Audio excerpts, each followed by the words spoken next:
Hello everyone, welcome to 2019. I hope you're doing great. Happy 2019. I hope your 2019 is filled with joy and peace and prosperity and blessings and open doors and everything that your heart desires. I thought I'd kick things off this year and do a video on some of the lessons that I learned in 2018 and share some of those with you guys. Before we get started, please give this video a thumbs up, comment down below, and be sure to subscribe. Let's head on to today's video. So when I look back at my 2018, I really see like a theme with everything that happened. I see a theme, and I think a theme for me was transformation. I did so much transforming in 2018, and I'm not sure why, but I feel like I was laying down a solid foundation of what I was going to experience in 2019. I really feel like 2018 was setting me up for my 2019 in a good way, in a very, very good way. I'm so excited. I came into my 2018 so expectant, so hopeful, so excited. I'm not sure why, but I came into my 2019 so excited for what's about to happen. I know God has big plans for me. I have big plans for this channel. I have big plans for my life. So I'm so excited for my 2019, sorry.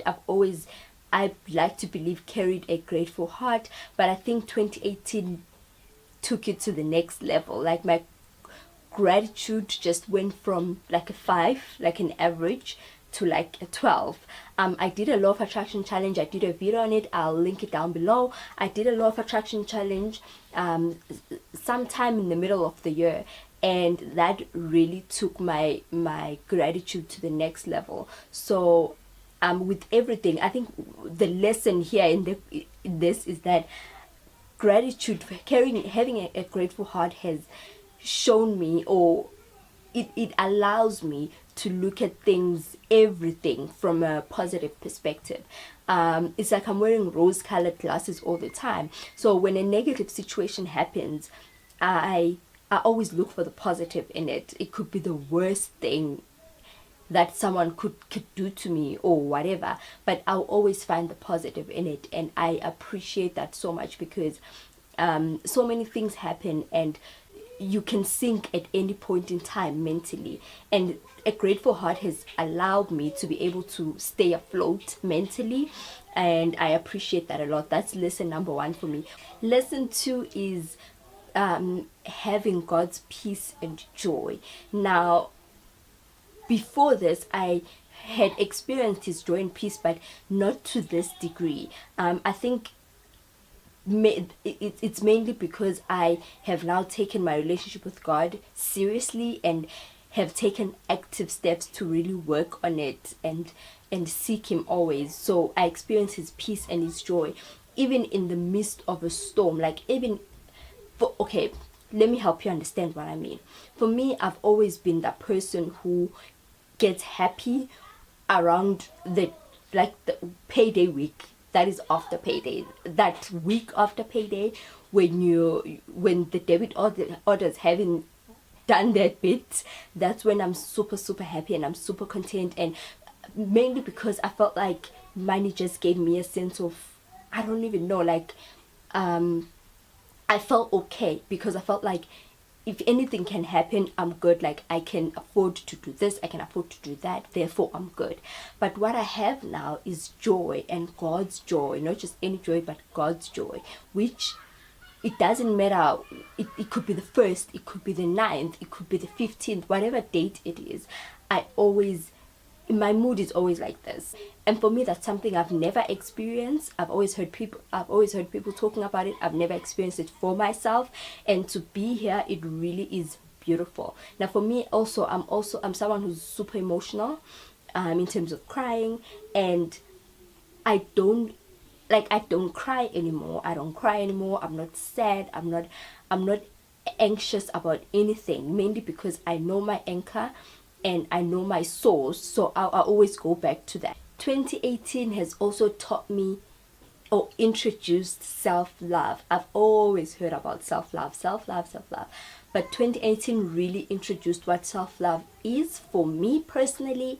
I started loving myself. Like, I started truly loving myself. I started respecting myself. I started being patient with myself. I started treating myself well.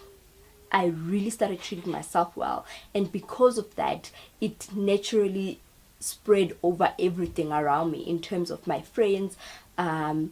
Because I'm taking care of myself mentally, I cannot be in relationships that don't serve me. So I'm very careful of how people talk to me, and how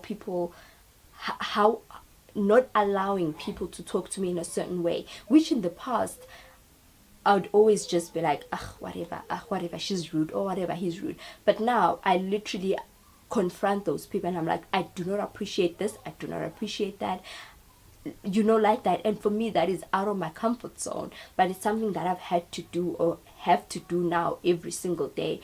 That is the way that I honor myself, and I show respect to myself. And that is an example of me loving myself. I'm patient with myself. The narrative has changed. I'm not looking outward for validation. It's all coming from within, and it's all coming from God. Another lesson is fear. Is I have spent so much of my time, or so much of my life, making decisions out of fear that what if he leaves me, out of fear of what if I don't get to do what I really love doing, so I'll just settle for this job, or I'll just settle for this, or I'll just do that, or I'll just make this decision, And 2018, I think, is the year that I started my YouTube channel, and for a long, I literally had been wanting to start this channel for the past 3 years, and I'd always procrastinate, and I'd judge myself and doubt myself, and it was all because of fear. I feared that, what if people don't like my content? What if people don't understand my content? And so 2018 taught me that fear is not real. It's true what they say. Whenever you want to do something and you're feeling fearful about it, do it anyway. Fear will not kill you. I'm here, I'm alive, I'm still breathing. Fear will not kill you. Instead, you will look back a year later and you'll be like, what was I even afraid of? Really, what was I even afraid of? Another thing is the law of attraction.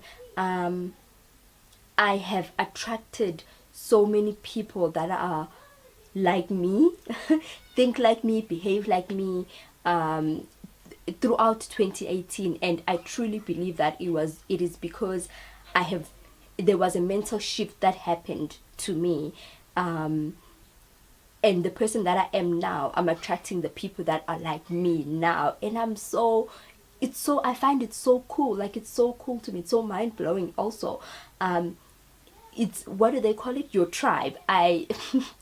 I find my tribe so easily now. Like, I always find myself in places where I attract that tribe, or find myself attracting those events where I will just meet people that sound like me, look like me, believe in the same things as me, and have values that are similar to mine and are aligned to mine. And in that way, we're able to just come together and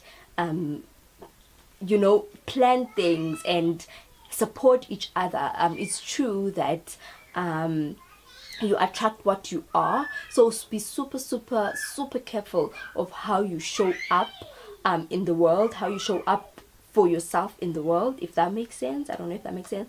The next lesson is treat everyone fairly, treat everyone kindly, treat everyone respectfully. You never know, you might be entertaining an angel. For me, I learned that lesson twice in 2018, and thank the Lord it wasn't negative. I'm always super conscious and super aware of how I treat the next person. So there's an opportunity that I just got, mainly because I treated that lady respectfully and kindly. So all I'm saying is, be careful how you treat the next person. You never ever know. They might be your next boss. In my case, that's exactly what it was. She's now going to be my next boss. I believe that with every experience comes with a lesson, especially the negative ones, which sucks. But the negative situations, the negative events that happen in your life are carrying the biggest lessons. So if you can, in your worry, in your anxiety, in your frustration, in your tears, take yourself out of the situation for a second and ask yourself, what is this thing here to teach me? That is what one big thing that 2018 taught me, and that has allowed me to, number one, not go through the same mistake or the same thing twice or three times or four times because I refuse to receive it. Sometimes lessons are presented to us maybe in the most negative or in the most terrible way, and because we're stuck in the why me, why this, why that, whatever, complaining and whining, we don't reject the lesson. But the sucky thing again is that the lesson will keep coming back to you. It'll come dressed differently, smelling differently, looking differently, but it'll be the same lesson over and over until you receive it. So do yourself a favor and receive it the first time.